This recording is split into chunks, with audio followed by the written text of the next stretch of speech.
The emperor has no clothes, and yet nobody refuses to acknowledge that. Welcome to Walking Through the Word for today. We are in John chapter 15, in verses 18 through 25.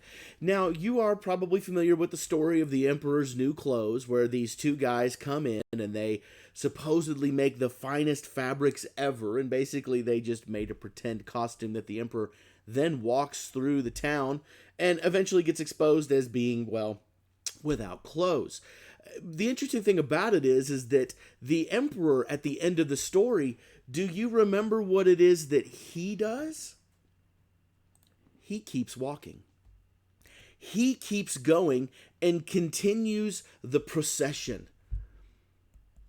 Now, what makes John 15 so interesting is that we have a world that is full of people with no clothes, that refuse to acknowledge the fact that they don't have any clothes. They continue to go on with their daily lives. They continue to go on with what they think is the best way to live life that keeps getting pulled out from underneath them, and yet they continue to insist, no, it's exactly as I want it to be.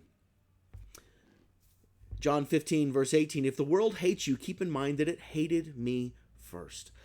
Why does the world hate Jesus? Well, it's because Jesus is essentially saying, like the little boy, the emperor has no clothes on. The life that you think is worth living is meaningless. What you have going on is not satisfying. I'm offering something more satisfying. I'm offering to clothe you.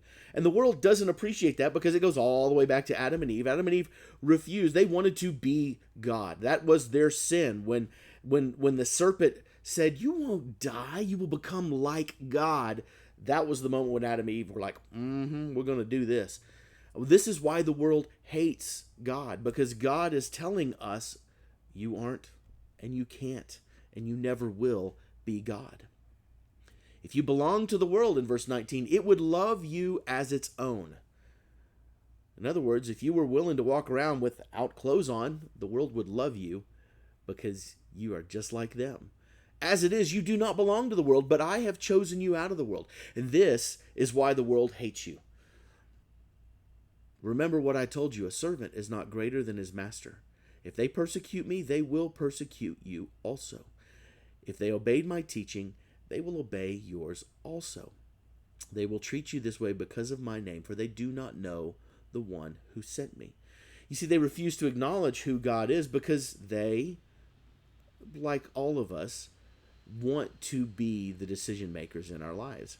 We don't like the idea that we don't get to make the decisions. We don't like the idea that we are really not the masters of our own fate. Jesus is telling us the truth, and we don't want to hear it. We want to continue to parade around with no clothes.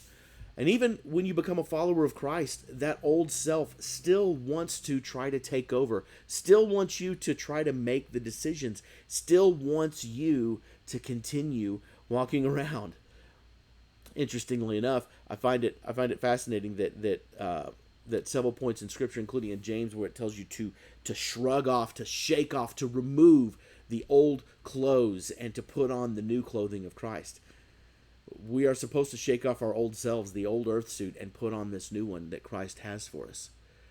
But the world refuses to do that. And if we're not careful, we can find ourselves falling back into the trap of doing the same thing. If I had not come and spoken to them, they would not be guilty of sin. In other words, people love to walk around, but when we expose, and this is why they don't like Christianity, because it speaks the truth. But now they have no excuse for their sin. And so as a result, whoever hates me hates my Father as well. If I had not done among them the works no one else did, they would not be guilty of sin. In other words, they refuse to acknowledge, just like the emperor in the story, they refuse to acknowledge that they're naked. They're just walking around with no clothes on. As it is, they have seen, and yet they have hated both me and my Father. But to this, to fulfill what is written by their law, they hated me without reason. See, when Jesus is talking to his disciples, he wants the disciples to understand why there is this enmity between him and the world. Why is the world so against Jesus? And it's because Jesus is simply speaking a truth that they don't want to hear. This is the same when we try to speak truth as well. Even when we speak truth in love, we have to recognize the reality that people are going to reject it. There are going to be people that are going to reject it. That doesn't mean that we should stop proclaiming that there are no clothes. It simply means that we need to understand that they're not rejecting us, they're rejecting God. They're not turning their back on us, they're turning their back on God. This doesn't necessarily make it any easier, and this is what Jesus is trying to prepare the disciples for, is that you're going to face difficult times in relationships as a result of your love for me. People are going to look at you and go, you are ridiculous and ludicrous while walking around with no clothes. This is what we have to be prepared for as followers of Christ. And if we are doing a good job of following Christ, we should see this, which is something of good point of self-evaluation for all of us. If we're not experiencing this in our lives, well, it gives pause to think, doesn't it? Okay, that's it for today. We'll talk more next time.